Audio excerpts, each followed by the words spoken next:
relied heavily on resourcefulness and connections of the crew, all legal, I assure you. It was basically somebody knew the perfect venue for the competition, somebody knew the place for the party, and somebody knew the caterer, and you know how these things go. And today I'm proud to say that this is a well-organized, well-oiled effort with a huge number of people contributing and helping the success of Bubble Cup.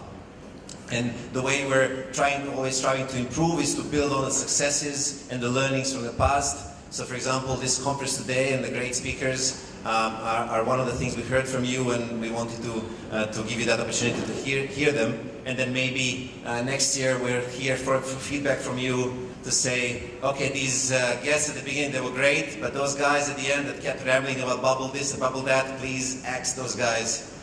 Feel free to give that feedback. Cool, so this takes us to our next story. What's in a name?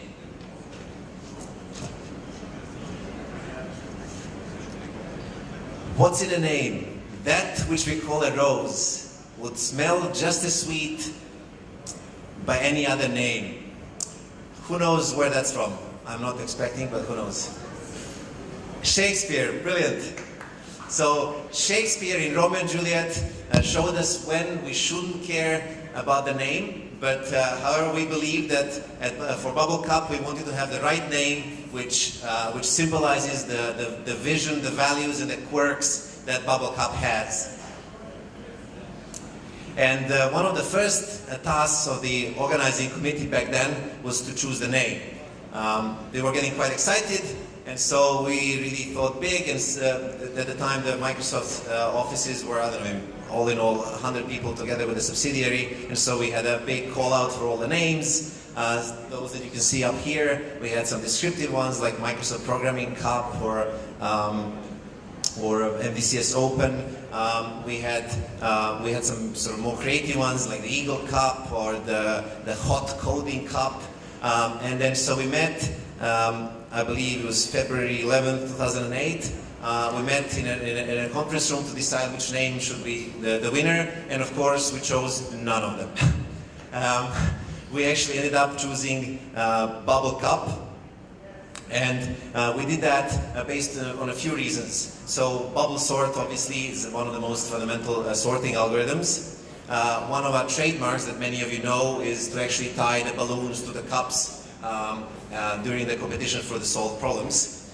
Imagine Cup is one of the most successful programming competitions organized by Microsoft.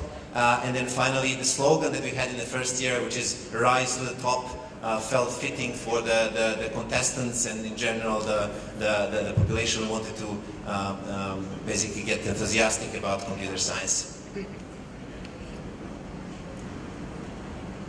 So our next story, a little interesting tidbit, will be shared by Željko. Hello everybody.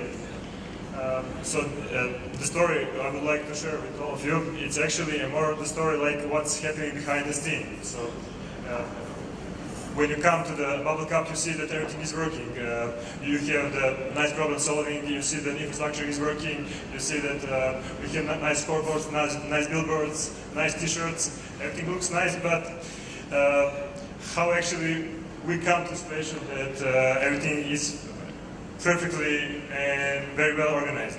So behind the scene there is a whole army of people who is actually preparing the t-shirts for you, designing the albums, designing the scoreboards, designing the website we're using, designing the problems and the software that you're going to solve during the qualifications and during the finals. So the story I would like to share with you, it's from the previous year. So it was for the Bubble Run. So Bubble Run, as you heard, is the 24 hours marathon competition. And the structure of the competition is a little bit different than Bubble Cup. So we have many different problems than you have in Bubble Cup. So we have like continuous game, we have open source problems, and all that complicate our infrastructure and the effort we need to put up to make everything to work fine. So, for example, in the background, behind the scene, you can find like many servers. We prepare backup servers. We prepare routers, high network scalable routers. We prepare backup of these routers. We prepare like army of engineers waiting for every moment to react on every possible situation if something goes wrong. And we said, okay, we're perfectly prepared. And what possibly could go wrong? And just in the middle of competition, like during the night, because it was like 24 hours, and at one point of time, outside it's dark. So at one point of a time, this is what happens to us. So the whole block of this part of the city was out of electricity. So all our well-prepared servers, routers, machines went down, the lights went down, and we end up into the dark. And we were like, what to do now? I mean, we didn't expect to stay without electricity. So, fortunately for us and for the competition, at that time, all competitors bring up their laptops so they can keep up their work and solving the problems. They could not submit, but they could continue working on. So in 10 minutes we get electricity back, and we need like several minutes more just to put all infrastructure up. So to restart routers to prepare, and we were like after 15 or 20 minutes up in the game again. So, okay. So this was the story that you, when you think that you're ready and nothing could go wrong, you're never safe. And yeah, so for this year, we are prepared even for this situation. So we will bring the huge industrial electricity generators that we will put up. But unfortunately, these generators are very strong and they will generate some noise. So it will be like industrial noise. So we prepare for you the headphones. These are the noise cancellation headphones. So if anybody of you feels like that it's too noisy, just pick the jury and we'll bring you the headphones. That's all. Yes, that was a big problem. So the next story is You Never Know. So basically we wanted to talk about some human touches along the way, right? So, yeah, this is not very good resolution, but it will do. So basically BubbleCup was big stepping stone for many of us as ex-BubbleCup competitors. And along that way there were many stories, the success stories, war stories, even some love stories that at least that we are aware of, and I can share a couple of those right now. So on the path, for many of F's competitors, they led them to jobs at very big IT companies such as Google, Facebook. And for those who made the best choice, they ended up working for Microsoft or MDCS. So for example, on the first BubbleCup, the winning team was the three guys on the bottom left. And for example, the guy on the left side, Milan Novakovic, is currently the senior development manager in MDCS.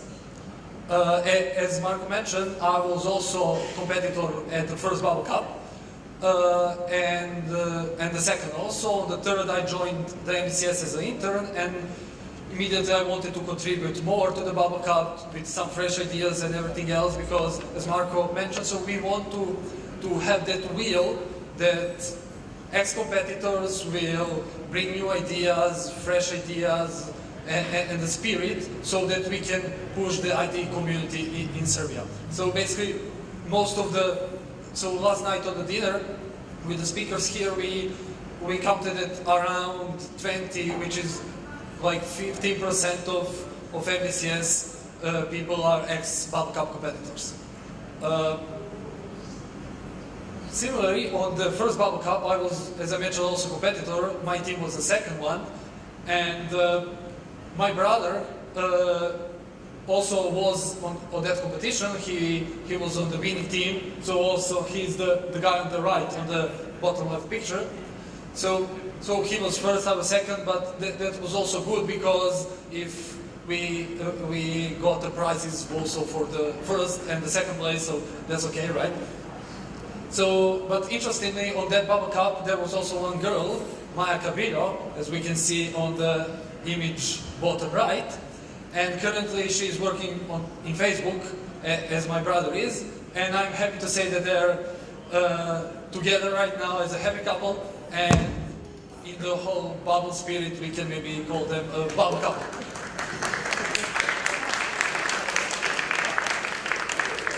BubbleCup8 will bring their kids to the stage. So there are many other interesting stories behind it. We don't have enough time, but if you are interested to hear them, again, come and find us after the presentation.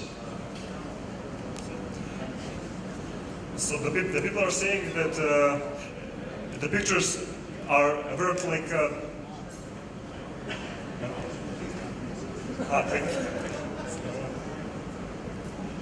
the pictures are worth like thousands of words, but who can tell me how many words are actually in one video?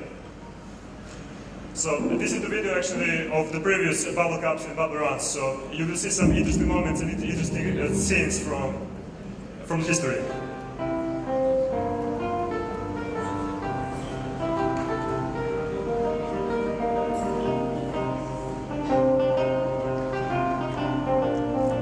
So this is from bubble run, a marathon competition.